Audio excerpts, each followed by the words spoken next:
ভারত সরকারের কৃষি মন্ত্রক ও দূরদর্শন শান্তিনিকেতন নিবেদিত কৃষি দর্শন অনুষ্ঠানে আপনাদের স্বাগত জানাই। কৃষি দর্শনের প্রত্যেকটা আসরেই কিন্তু আমরা বিভিন্ন কৃষি বিষয়ক বিষয়ে আলোচনা করছি, যে বিষয়গুলো কৃষক বন্ধুদের খুবই সাহায্য করছে তাদের কৃষিকাজের ব্যাপারে।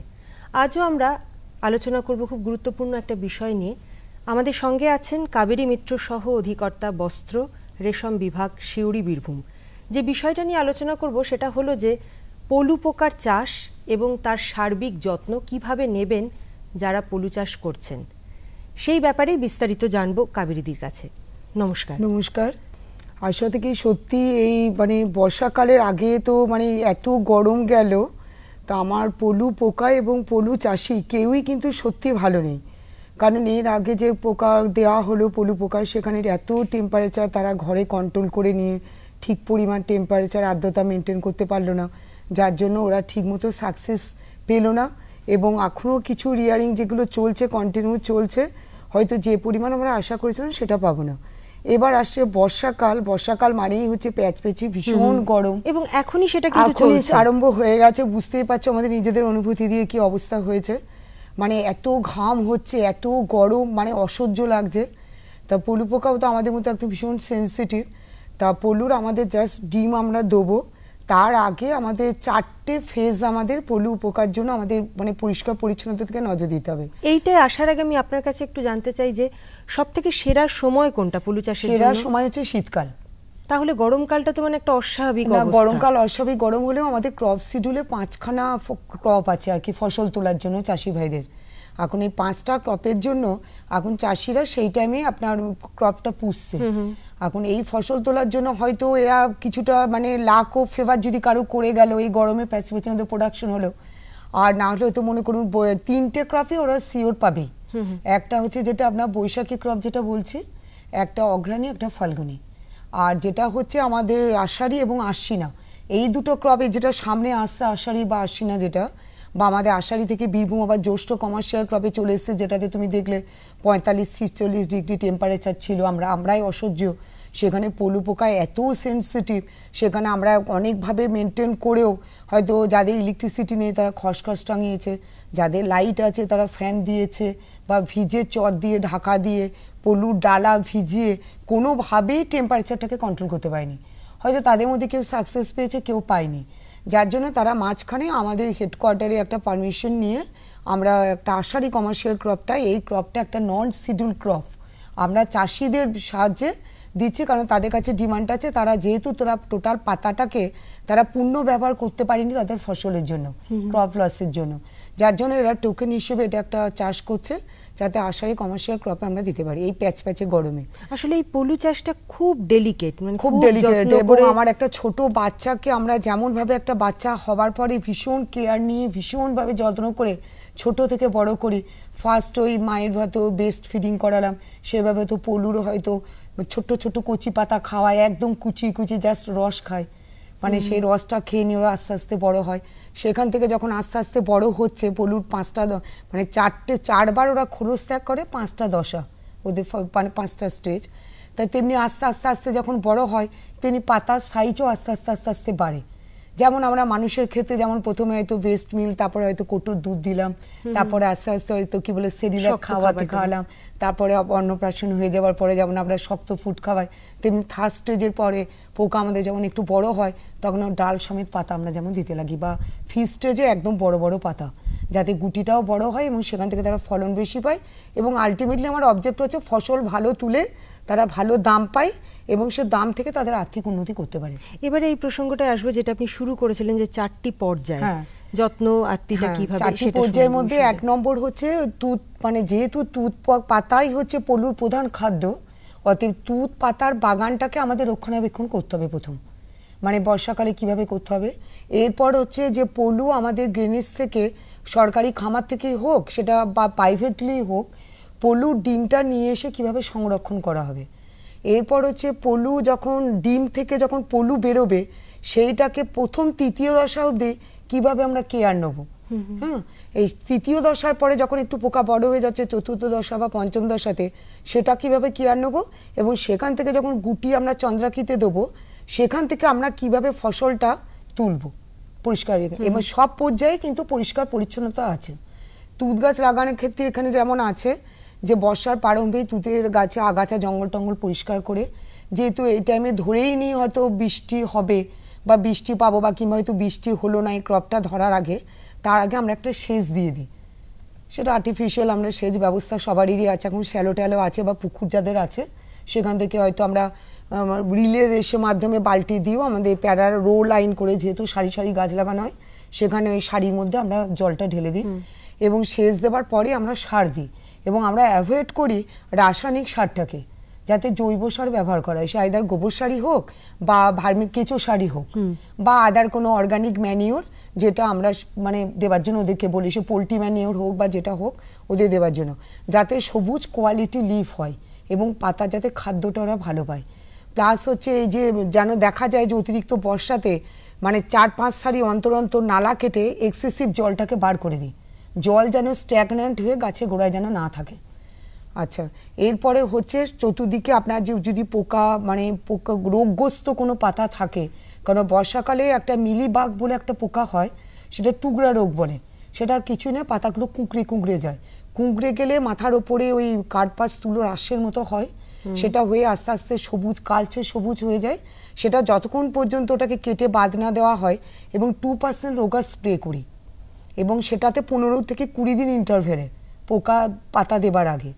এবং তাছাড়া আর একটা হয় লিফ স্পট, সেখানে মাঝখানে পাতাগুলো পোড়া পোড়া হয়ে যায়, সেখানে হয়ে যাওয়ার পরে সেখানে বাদামি আকার ধারণ করে এবং পাতাগুলো ঝরে ঝরে পড়ে যায় এবং সেই পাতাগুলো একদম আনসুটেবল, পোকাকে খাওয়ানো হয় না।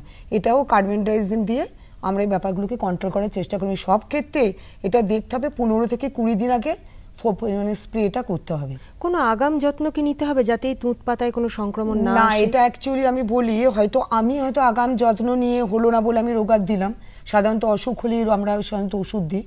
হয়তো আমার মানে তুঁত বাগানটা পরিষ্কার পরিচ্ছন্ন করলাম, কিন্তু আশেপাশে যেহেতু আমার একসঙ্গে অনেকগুলো তুঁত বাগান থাকে, হয়তো অন্য চাষি সে হয়তো তুঁত বাগানটা পরিষ্কার করলো না, তখন ওইখান থেকে ইনফেকশনটা কিন্তু হয়ে যায়। হ্যাঁ, সেই জন্য মানে সবাইকে আমরা সাধারণত হয়তো মাইকে অ্যানাউন্স করি বা আমরা পঞ্চায়েতে বসি বা কোনো পকেটে পঞ্চায়েতে গিয়ে বসে সব চাষি ভাইকে বলি যে যাদের যাদের টুকরা আক্রমণ হয়েছে তারা রোগার স্প্রে করুন 15 থেকে 20 দিন আগে। এরপরে আসছে ঘর শোধন, ডিম আনার আগে ঘর শোধন অবশ্যই দরকার। মানে একটা ছোট বাচ্চা আনার আগে অনেকে আমরা দেখেছি যে ঘর দুয়ার পরিষ্কার পরিচ্ছন্নতা, পর্দা কাচা বা ঘরে মেজে রেজে পরিষ্কার করা বা হয়তো রুম ফ্রেশনার দেওয়া, অনেক রকম ব্যাপার ট্যাপার হয় বা অনেকে হয়তো হোয়াইট ওয়াশও করে, সেরকম ঘর শোধন অবশ্যই দরকার। এটা আমাদের অনেকগুলো উপায়ই আছে। 1 নম্বর হচ্ছে 5% ব্লিচিং পাউডার দিয়ে কেউ করে, অনেকে আবার স্যানিটেক দিয়েও করে, অনেকে আবার সেরিব্লিচ দিয়ে করে, অনেকে আবার ফরমালিন দিয়েও করে 2% ফরমালিন, অনেকে আবার ফরমালিন গ্যাস দিয়েও করে। আচ্ছা, 5টা মেথড আছে যার পক্ষে যেমন সুটেবল এবং ইকোনমিক্যালি অবশ্যই 2% ফরমালিন এবং ব্লিচিং পাউডার দিয়ে।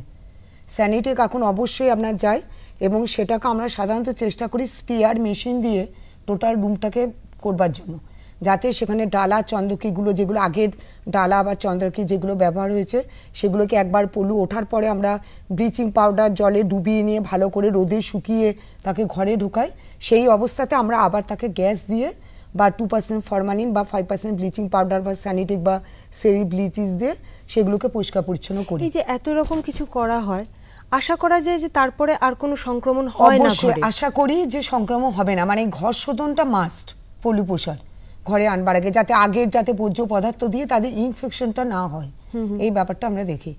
আমাদের এই যে অঞ্চলে আপনি এতদিন ধরে এই চাষের সঙ্গে যারা যুক্ত আছেন তাদের সঙ্গে আপনি জড়িয়ে আছেন কাজের দিক থেকে, আপনার কি মনে হয় যে কৃষক বন্ধুদের মধ্যে আগ্রহ ঠিক কিরকম এবং ধীরে ধীরে আমাদের এই অঞ্চলে এর জনপ্রিয়তাটা কতটা হচ্ছে বা কতটা ব্যাপক হারে চাষ হচ্ছে? আচ্ছা, এবার আমি বলি যে মানে ভীষণ ব্যাপক হারে চাষ হচ্ছে এই কারণ এইবার আলু, ধান বা অন্য কোনো সবজিতে হয়তো মানে বাজারে আমরা অনেক দামে কিনেছি, কিন্তু অ্যাকচুয়ালি চাষিরা সেভাবে দাম পায়নি, যার জন্যই আমাদের পলু চাষে এবার প্রচণ্ড গুটি সিল্কের সুতোর দাম এবং খুব ভালো গুটির দামে এরা বিক্রি করেছে। এই গুটির দাম অনেক বেশি, যেমন 1 কেজি প্রায় আমার যেটা বলছি মাল্টি যেটা ডিম আর কি, যেটা হচ্ছে আমাদের মানে কি বল উন্নত প্রজাতির তুঁত চাষ করে 1 কেজিতে প্রায় এরা 250 টাকা পর্যন্ত কেজি পেয়েছে। হ্যাঁ, আর যেটা আমরা শঙ্কর প্রজাতি, যেটা মানে সাদা গুটি, যেটা আমাদের মানে শীতকালে হয়, সেটার সঙ্গে আমাদের বহু প্রজাতির যেটা ডিম মানে ডিম ক্রস করিয়ে, প্রজাপতি ক্রস করিয়ে আমরা যেটা শঙ্কর প্রজাতির ডিম তৈরি করি, এটা এখন আমরা টেস্ট কেস হিসেবে শীতকাল ছাড়াও আমরা অন্য আনফেভারেবল সিজনে করছি। এটাতেও প্রায় মানে 280 থেকে 320 টাকা পর্যন্ত কেজি গেছে এবং ভালো প্রোডাকশন চাষিরা পেয়েছে। এবং এইবার প্রায় আমাদের 270 একর টার্গেট ছিল, সেখানে আমরা বীরভূম জেলাতেই মানে রামপুরহাট সাব ডিভিশনেই আমি প্রায় 260 একর মতো এক্সটেনশন করেছি। অনেকটা জায়গা এবং চাষিদের মধ্যে প্রচন্ড আগ্রহ, এবং এমনও হয়েছে যে আমরা তুঁত কাঠি বা তুঁত চারা দিতে পারিনি। আচ্ছা, মানে দিতে পারিনি, ফার্ম থেকে হোক বা অন্য জেলা থেকে হোক অ্যারেঞ্জমেন্ট করতে পারিনি। শুধু আমাদের বীরভূম জেলা না, অন্য জেলা থেকেও নিয়ে আসি আমরা, মালদা থেকেও নিয়ে এসেছি। হ্যাঁ, বিপণনটা হচ্ছে আমাদের ওদের স্পট মার্কেটিং, মানে যখন পলু চতুর্থ দশা বা পঞ্চম দশাতে, তখনই ওদের অগ্রিম প্রদান করে গুটি নিয়ে যাবার জন্য ঘরে লোক চলে আসছে। আর তাছাড়া হচ্ছে কালিয়াচকে মালদাতে একটা কোকুন মার্কেট আছে আমাদের, সেখানে গটু খুব ফেয়ার প্রাইসে বিক্রি হয় এবং আমাদের সরকারি কর্মচারীরা যাতে চাষিরা ডিপ্রাইভড না হয়, তারা দরদাম ঠিকমতো আপনার করিডোরে নিয়ে ব্যাপারটা দেখে। একটা জিনিস আমার জানতে ইচ্ছে করছে, যেহেতু শীতকালটা হচ্ছে এই চাষের জন্য একদম বেস্ট, যখন ওয়েদারটা আমাদের সহায়ক নয়, অর্থাৎ আমার জানার যেটা বিষয় যে সারা বছর ধরে এই চাষের জনপ্রিয়তাটা কিরকম থাকে, ঠিক জনপ্রিয়তাও বলবো না, যে কৃষক বন্ধুরা সারা বছর ভাবে কিভাবে থাকছেন এর সঙ্গে জড়িয়ে, মানে একটা অর্থনৈতিক সঙ্গে জড়িত, মানে অর্থনৈতিক আমি বলি যেমন ফেভারেবল সিজনে ওরা যেমন আশা করে যে 100 ডিম পুষে হয়তো 40 থেকে 45, বা যারা ভালো চাষি প্রোগ্রেসিভ ফার্মার, তাদের ভালো ঘর, এক্সস্ট ফ্যান আছে বা লাইট আছে সবকিছু, তারা হয়তো 50-55 কেজিও আউটটার্ন পায়। কিন্তু যারা এমনি চাষি, তারা কিন্তু অ্যাভারেজ 30 থেকে 35 কেজি পাচ্ছে। সেখানে হয়তো আনফেভারেবল সিজনে মানে 25 থেকে 30 কেজি তারা পাচ্ছে, যেটা অন্য কোনো কিন্তু ফসলের ক্ষেত্রে এইভাবে 5টা ক্রপ একই জায়গা থেকে এইভাবে ফসল তুলতে পারে না। মানে অন্যান্য ফসলের ক্ষেত্রে আবার জমি রেডি করতে হয়, আবার গাছ পুঁততে হয়, আবার অপেক্ষা করতে হয় ফসল হবে। এখানে জমির পাতা হয়েই থাকে, জমিটাকে জাস্ট রেডি করে পাতাটাকে উপযুক্ত তৈরি করে, সেই সেচ দিয়ে, সার দিয়ে, তার ম্যানেজমেন্ট দিয়ে, পুনিং ডাল ছেঁটে সেভাবে পাতাটা তৈরি করে। ওদের কি প্রপার ট্রেনিং দেওয়া হয়? প্রপার, অবশ্যই। এই যে আমাদের 270 একরে, সে ধরো হয়তো তোমার অ্যাভারেজ হয়তো পার একরে 3 জন করে চাষি যদি ধরি, এদেরকে কিন্তু টোটাল আমাদের ট্রেন আপ করা হয়েছে এবং এদের স্কিল আপগ্রেডেশনের জন্য হাতে কলমে আমাদের গভর্নমেন্ট ফার্মের লোক নিয়ে এসে আমাদের সরকারি কর্মচারীরা ভীষণভাবে, এবং তোমার ভিডিও, ভালো ভালো ক্যাসেট দিয়ে কিভাবে আরো ওরা উন্নত প্রযুক্তি ব্যবহার করতে পারবে, কি কি ওষুধ দেবে, এই ব্যাপারে ওরা আরো ভালো উন্নতি করতে পারবে, এই ব্যাপারে অবশ্যই ট্রেন আপ করা যায় এবং ট্রেন আপটা 1 মাসের ট্রেনিং হয়, 500 টাকা করে স্টাইপেন্ড দেওয়া হয়।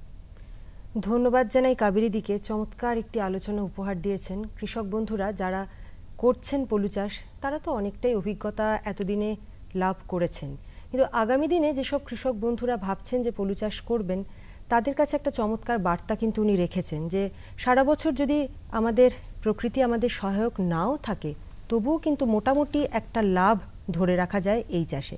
তাই ভাবনা চিন্তা করে আপনারাও কিন্তু এগিয়ে আসুন পলু চাষে। নিমতলা গ্রামের ফকির বাবার ছিল খুব প্রতাপ, বলতো সবাই ভাগ্য বদলাতে ওনার মুখ্য হাত। বাবা চাষ করার এমন পথ দিত যাতে ফসলের ঢের লেগে যেত। কিন্তু একদিন ফকির বাবার খুলে গেল রহস্য। কিষান কল সেন্টার থেকে উনি জানতেন উন্নত চাষের তথ্য। চাষের সম্বন্ধে যে কোনো সমস্যা হোক, কিষান কল সেন্টার থেকে বিশেষজ্ঞদের বিনামূল্যে পরামর্শ পান। তৎক্ষণাৎ সেই মুহূর্তে নিজের ভাষাতেই কথা বলে চাষবাসের সম্বন্ধে যে কোনো পরামর্শ বা প্রশ্নের জন্য বিনামূল্যে নম্বরে ফোন করুন 1800-180-1551। সময় এখন ধান চাষে লেগে পড়ার, আর সেই কারণেই আজ আমরা বিষয় হিসেবে বেছে নিয়েছি আমন ধানের বীজতলা তৈরি, পরিচর্যা ও মূল জমি তৈরি।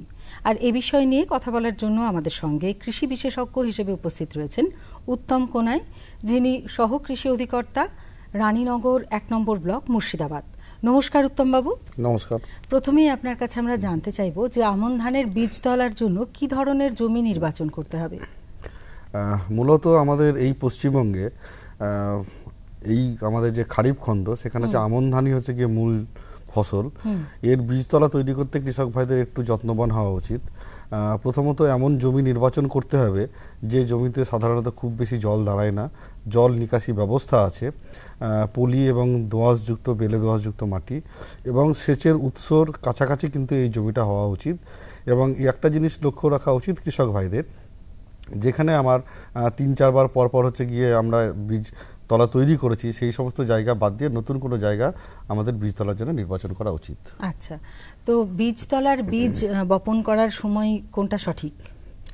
সাধারণত আমাদের পশ্চিমবঙ্গে যে সমস্ত জমির যে প্রকারভেদ এবং আমাদের যে ধরনের হচ্ছে গিয়ে যে মাঝারি এবং দীর্ঘমেয়াদী ফসলের চাষ হয়ে থাকে, বিশেষ করে আমন ধানের ক্ষেত্রে, সেক্ষেত্রে আমাদের এই জ্যৈষ্ঠ আষাঢ় মাস, অর্থাৎ এই যে মাস চলছে জুন এবং পরবর্তী জুলাই মাস, এটা হচ্ছে কি আদর্শ সময় বীজতলা তৈরি করার ক্ষেত্রে। আচ্ছা, তো কিরকম পরিমাণ লাগে? সাধারণত আমাদের যে সমস্ত আমন ধানের যে জাতগুলো রয়েছে তার মধ্যে কিছু সরু ধান রয়েছে, কিছু মাঝারি বা ধান রয়েছে এবং কিছু মোটা ধান রয়েছে। তো সরু ধানের ক্ষেত্রে সাধারণত একার প্রতি যে আমাদের বীজ যে হার সেটা হচ্ছে গিয়ে 14 থেকে 16 কেজি লাগে এবং মাঝারি মোটা সম্পন্ন যেগুলো সেগুলো হচ্ছে 18 থেকে 20 কেজি এবং একটু মোটা ধান যেগুলো সেগুলো হচ্ছে গিয়ে একার প্রতি বীজের জন্য তার বীজের হার হচ্ছে গিয়ে 20 থেকে 24 কেজি। আচ্ছা, তো এই পরিমাণ বীজ নেওয়ার পরে সেগুলোকে বাছাই কিভাবে করবেন? আচ্ছা, এইটা একটা খুব গুরুত্বপূর্ণ বিষয়, কারণ প্রথমেই কৃষক ভাইদের বলে রাখি যে বীজ আপনারা যেটা বাড়িতে লাগাচ্ছেন পরপর 3-4 বছর চাষ হয়ে গেছে, সেই বীজটা আপনারা পরিবর্তন করুন, বিশ্বস্ত প্রতিষ্ঠান থেকে সংশিত মানের বীজ সংগ্রহ করার চেষ্টা করুন। এবং সংশিত মানের বীজ সংগ্রহ করার পরেও কিন্তু বীজটাকে ভালোভাবে বাছাই করে নেবেন। প্রথমত হচ্ছে গিয়ে আপনারা ভালো করে একটা রোদ্রে শুকিয়ে নেবেন। এর পরবর্তী ক্ষেত্রে 10 লিটার জলে মোটামুটি 1 কিলো 650 গ্রাম মতো লবণ দিলে এর যে দ্রবণের ঘনত্ব হবে, এর মধ্যে যদি আমি বীজগুলো ফেলে দিই তাহলে যে বীজগুলো উপরে উঠে আসছে সেই বীজগুলো কিন্তু খুব একটা পুষ্ট বীজ নয়। সুতরাং সেই বীজগুলো থেকে যে আমার চারা বেরোবে সেগুলো কিন্তু খুব গুণগত মানের চারা হবে না। সেইগুলো বাদ দিয়ে আমার যে বীজগুলো জলে ডুবে থাকছে লবণ গোলা জলে, সেই বীজগুলো তুলে নিয়ে ভালো পরিষ্কার জলে ধুয়ে নিতে হবে এবং যে পদ্ধতিতে কৃষক ভাইরা অঙ্কুরোদ্গম বা কল বের করেন সেটা করতে হবে। এবং এই যে উপরের বীজগুলো আমরা যেগুলো ভেসে উঠেছিল সেগুলো ফেলে দিলাম, এই ফলেই কিন্তু আমার বীজটা বাছাই হয়ে গেল। যে বীজগুলো আমরা বীজতলাতে এরপরে ছড়াবো সেগুলো কিন্তু প্রত্যেকটা হচ্ছে পুষ্ট বীজ এবং এখান থেকে প্রত্যেকটা কিন্তু সুস্থ সফেদ এবং সতেজ চারা আমরা পাবো। আচ্ছা, তো সুস্থ বীজ সম্পর্কে নিশ্চিত হওয়ার পর বীজ শোধন করা কি প্রয়োজন? অবশ্যই বীজ শোধন করা ভীষণ জরুরি। আমরা পশ্চিমবঙ্গ সরকারের কৃষি দপ্তরের তরফ থেকে প্রত্যেকটা প্রশিক্ষণে বলে থাকি, বিভিন্ন প্রচার মিডিয়াতে একই কথা বলি যে আমাদের বীজ জমিতে পড়ার আগে 100% শোধন হওয়া উচিত। এক্ষেত্রে ধানের ক্ষেত্রেও কিন্তু বীজ শোধন করাটা খুব জরুরি। অনেকে ধানের ক্ষেত্রে বিশেষ করে এই আমাদের যে খারিফ খন্দ আসছে আমন ধানে শুকনো বীজ শোধন করতে পারে শুকনো বীজ তলার জন্য। তো সেক্ষেত্রে কার্বেন্ডাজিম বা থাইরাম গ্রুপের যেগুলো ওষুধ আছে সেগুলো 2.5 থেকে 3 গ্রাম প্রতি কেজি বীজ শুকনো বীজের সাথে মিশিয়ে দিলে শোধন করা যায়। আর মূলত যেটা এই সময়ে হয়ে থাকে সেটা আমরা কিন্তু কাদানো বীজতলাটা কিন্তু কৃষক ভাইরা অভ্যস্ত বেশি, সেক্ষেত্রে আমাকে ভিজিয়ে বীজ শোধন করতে হবে। এবং কৃষক ভাইদের বলে রাখি যে 1 কেজি বীজ ধান ভেজানোর জন্য কিন্তু 1.5 লিটার জল দরকার। সুতরাং 1.5 লিটার জলে বীজ শোধনকারী যে সমস্ত ওষুধ আছে 1.5 লিটার জলে আমি 1.5 gram methoxy ethyl mercury chloride MEMC অথবা 2 থেকে 2.5 গ্রাম কার্বেন্ডাজিম অথবা হচ্ছে গিয়ে 2 থেকে 2.5 গ্রাম থাইরাম যে কোনো একটা দ্রবণ তৈরি করে 1.5 লিটার জলে এই ওষুধটা মিশিয়ে 1 কেজি বীজ ধান ভেজানোর জন্য দ্রবণ তৈরি করতে পারবো। এইভাবে আমার বীজের পরিমাণ যতটা সেই অনুযায়ী দ্রবণ তৈরি করে আমি বীজ ধান থেকে ওর মধ্যে দেব এবং 8 থেকে 10 ঘন্টা ডুবিয়ে রাখবো। এরপর ওখান থেকে তুলে ভালোভাবে আমি পরিষ্কার জলে ধুয়ে নিয়ে এরপর থেকে কল যে বের করা সেই পদ্ধতিতে আমাকে যেতে হবে। আচ্ছা, এইভাবেই আমাকে বীজ শোধনটা করতে হবে। আচ্ছা, বীজতলার মাটি এবং বীজতলা কিভাবে তৈরি করতে হবে? আচ্ছা, বীজতলার ক্ষেত্রে যেটা খুব বিষয় আমরা সাধারণত প্রথমত বলে রাখি যে আমাদের যতটা পরিমাণ মূল জমি হবে তার 1/10 ভাগ হচ্ছে গিয়ে আমার বীজতলার পরিমাণ হবে। অর্থাৎ আমি যদি 1 বিঘা জমিতে ধান চাষ মূল জমি হিসেবে করতে চাই, সেক্ষেত্রে কিন্তু 2 কাঠা বীজতলা লাগবে। যদি 1 একর করতে চাই তাহলে 6 কাঠা, এবং যদি 1 হেক্টর করতে চাই তাহলে 15 কাঠা বীজতলা প্রয়োজন। তো সাধারণত যদি বিঘা হিসেবেই বলি যে 1 বিঘাতে 2 কাঠার জন্য যে বীজতলা, তাতে আমার 2 কাঠা পরিমাণ জমি বেছে নিয়ে আমার লম্বা যতটুকু হোক কিন্তু প্রত্যেকটা বীজতলাকে এমনভাবে ভাগ করে নেব যাতে চওড়া 3 ফুট হয়। তাহলে অর্থাৎ 3 ফুট চওড়া লম্বা আমার সুবিধা মতো, এবং প্রত্যেকটা 3 ফুট চওড়ার মাঝে 1 ফুট করে হচ্ছে একটা করে নালা রাখবো, এবং নালার গভীরতাটা কিন্তু মোটামুটি 4 ইঞ্চি অর্থাৎ 10 সেন্টিমিটার করে রাখতে হবে। এইভাবে প্লটে প্লটে আমরা বীজতলাগুলোকে মানে ভেঙে নেব। পরবর্তী ক্ষেত্রে আমার কিন্তু এতে নিড়ানি দেওয়ার সুবিধা বলুন বা পরিচর্যার ক্ষেত্রে কিন্তু অনেক বেশি সুবিধা এখানে পাওয়া যাবে। আচ্ছা, বীজতলার ক্ষেত্রে সার প্রয়োগ কিরকম ভাবে করতে হবে? বীজতলার ক্ষেত্রে সাধারণত আমি যদি 1 বিঘা হিসাবেই বলি, তাহলে 1 বিঘার জন্য সাধারণত আমি যে 2 কাঠা বীজতলা তৈরি করছি, এর জন্য আমার যদি ইউরিয়া, সুপার ফসফেট এবং পটাশ এই হিসাবেই বলি, তাহলে মোটামুটি আমার 2 কেজি মতো হচ্ছে গিয়ে ইউরিয়া লাগবে, 4 থেকে 4.5 কেজি মতো হচ্ছে সিঙ্গেল সুপার ফসফেট, এবং 1 কেজি 200 থেকে 1 কেজি 400 গ্রাম মতো মিউরেট অফ পটাশ লাগবে। এই হচ্ছে গিয়ে সারের পরিমাণ। এবং সর্বোপরি কৃষক ভাইদের বলে রেখি, জৈব সার কিন্তু পর্যাপ্ত পরিমাণে দিতে হবে। এবং এই যে 1 বিঘা জমির জন্য যে 2 কাঠা বীজতলা তৈরি করছি, এক্ষেত্রে কিন্তু 400 থেকে 500 কেজি সম্পূর্ণ পচানো গোবর সার বা কম্পোস্ট সার কিন্তু আমাকে প্রয়োগ করতে হবে। এতে কিন্তু আমার যে চারাগুলো বেরোবে সেগুলো খুব সতেজ এবং সুস্থ চারা বেরোবে। আচ্ছা, আর এই ক্ষেত্রে এই বীজতলা তৈরির ক্ষেত্রে এর পরবর্তী পরিচর্যা কি করতে হবে? বীজতলা পরে যে পরিচর্যাগুলো আমাদের দেখতে হবে সেটা হচ্ছে গিয়ে, আমি প্রথমেই বলেছি যে সেচের উৎসের কাছাকাছি হতে হবে, এবং যেহেতু আমাদের এই বীজতলাটা সাধারণত হচ্ছে গিয়ে বর্ষার সময়তেই হয়ে থাকে, সুতরাং অতিরিক্ত জল যাতে না জমে সেইটা নিকাশি ব্যবস্থা থাকতে হবে। এবং যদি দেখি যে আমার মাঝে মাঝে 2-1টা চারা মরে গেছে, সেই চারাগুলোকে কিন্তু যেহেতু আমি বলেছি যে 3 ফুট চওড়া, নালাতে বসেই কিন্তু সেগুলো পরিষ্কার করে দিতে হবে। এবং পরবর্তী ক্ষেত্রে যদি কোনো রোগ বা পোকার আক্রমণ ঘটে, সেক্ষেত্রে আমাকে নিয়ন্ত্রণ ব্যবস্থা নিতে হবে। এবং হচ্ছে গিয়ে দেখতে হবে যে আগাছা যাতে না জন্মায়, আগাছাগুলো ঠিকমতো করে নিড়ানি দিয়ে পরিষ্কার করে দিতে হবে। আচ্ছা, যদি রোগ পোকা দেখা দেয় বা সেই কারণে কি ধরনের নিয়ন্ত্রণ ব্যবস্থা নিতে হবে?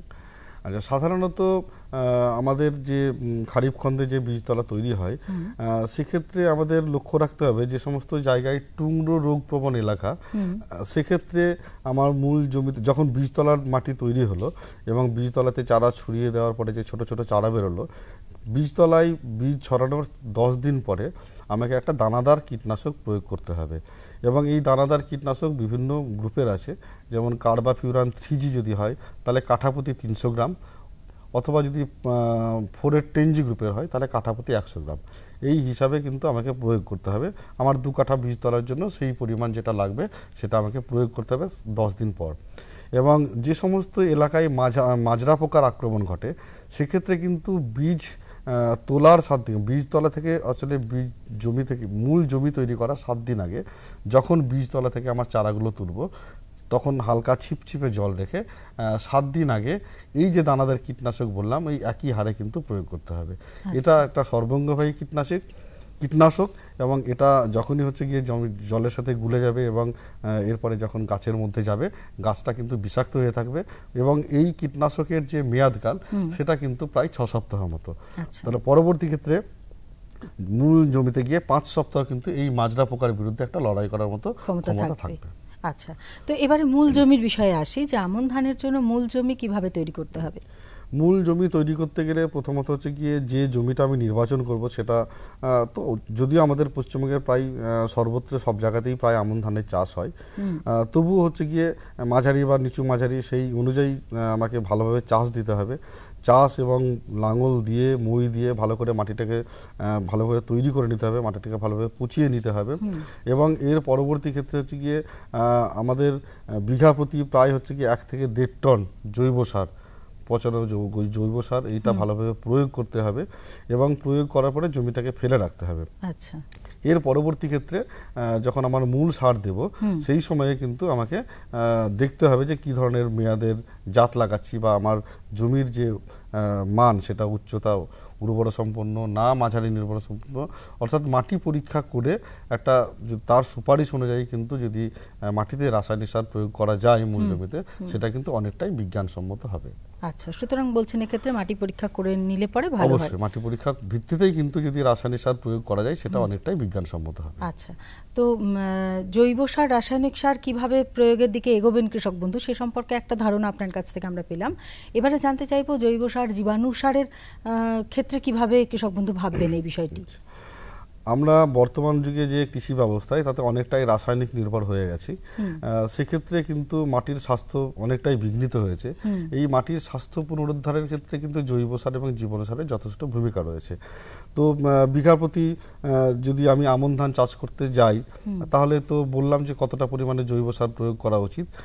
প্রায় বিঘার প্রতি যদি 1 থেকে 1.5 টন জৈব সার দিতে পারি তাহলে খুবই ভালো। যদি জৈব সার সেই পরিমাণে দিতে না পারি, কিন্তু এখন বর্তমানে বেশ কিছু বছর ধরে জীবাণু সারের প্রয়োগ বেড়েছে বিভিন্ন ফসলে, এবং ধানের ক্ষেত্রেও আমরা সেক্ষেত্রে জীবাণু সার ব্যবহার করতে পারি। সেক্ষেত্রে যেগুলো ফ্রি লিভিং নাইট্রোজেন ফিক্সেশন যেগুলো ব্যাকটেরিয়া আছে, সেগুলো অ্যাজোটোব্যাক্টার বলুন, অ্যাজোস্পাইরিলাম বলুন, এবং হচ্ছে গিয়ে যেগুলো মাটির মধ্যে ফসফেট রয়েছে অদ্রবীভূত অবস্থায়, গাছ গ্রহণ করতে পারছে না, সেই অগ্রহণযোগ্য অবস্থায় থেকে গ্রহণযোগ্য অবস্থায় আনার জন্য যে সমস্ত জীবাণু আছে সেগুলোর মিশ্রণ অ্যাজোফস বাজারে পাওয়া যায়, বিভিন্ন কোম্পানি বিভিন্ন নামে এসছে। অর্থাৎ নাইট্রোজেন ফিক্সেশন এবং হচ্ছে গিয়ে ফসফেট সলিউবলাইজিং যে ব্যাকটেরিয়া, এদের মিশ্রণ বিঘা প্রতি যদি 200 গ্রাম হিসাবে আমি প্রয়োগ করতে পারি, এর জন্য যেটা করতে হবে 100 কেজি ভালো পচানো গোবর সারের সাথে 200 থেকে 250 গ্রাম এই জীবাণু সার মিশিয়ে দেব। মিশিয়ে দিয়ে একটা ছায়ার মধ্যে হালকা রস রেখে 3-4 দিন রাখবো, এবং তারপরে আমি এই জীবাণু সারটা প্রয়োগ করব। যখন জৈব সার প্রয়োগ করছি তখনই প্রয়োগ করতে হবে।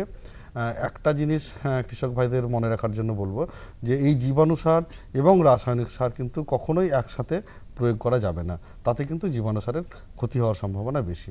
সুতরাং একটা অন্তত 7 দিনের ব্যবধান যাতে থাকে সেদিকটা কিন্তু কৃষক ভাইদের মাথায় রাখতে হবে। আর এর সাথে যেটা বিষয় সেটা হচ্ছে গিয়ে যে রাসায়নিক সারের কথা বললাম, এটা অবশ্যই মাটি পরীক্ষার ভিত্তিতে প্রয়োগ করার কথাই আমরা সবসময় সুপারিশ করব। এখন যদি মাটি পরীক্ষা করা না হয় তবুও তো কৃষক ভাইরা জমিতে সার দেবে।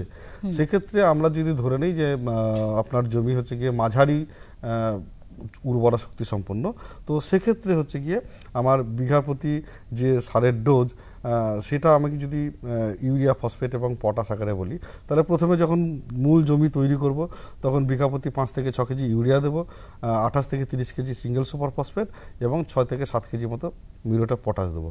এর ঠিক দিন 15 পরে যখন প্রথম চাপান দেবো তখন কিন্তু 10 থেকে 11 কেজি ইউরিয়া সার দেবো, এবং এর ঠিক 10-15 দিন পরে যখন হচ্ছে গিয়ে আমার শীষ মুকুলের সূচনা হবে তখন আবার 5 কেজি হচ্ছে গিয়ে ইউরিয়া এবং 2 থেকে 3 কেজি পটাশ সার প্রয়োগ করবো।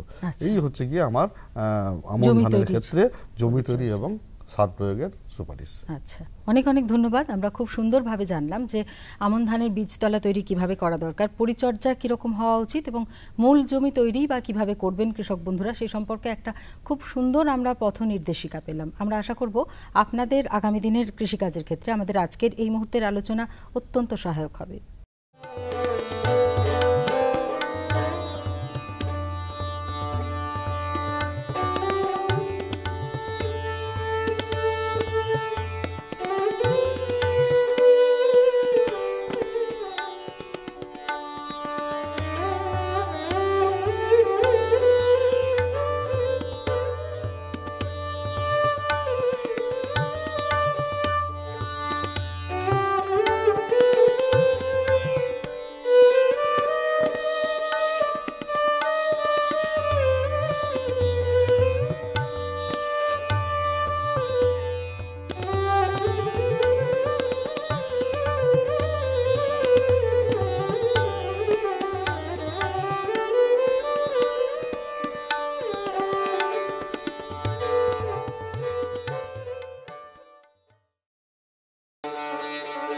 কেমন লাগছে আমাদের অনুষ্ঠান আমাদের চিঠি লিখে জানান। চিঠি লেখার ঠিকানা কৃষি দর্শন, অধিকর্তা দূরদর্শন কেন্দ্র, শান্তিনিকেতন, শান্তিনিকেতন, সূচক 731235।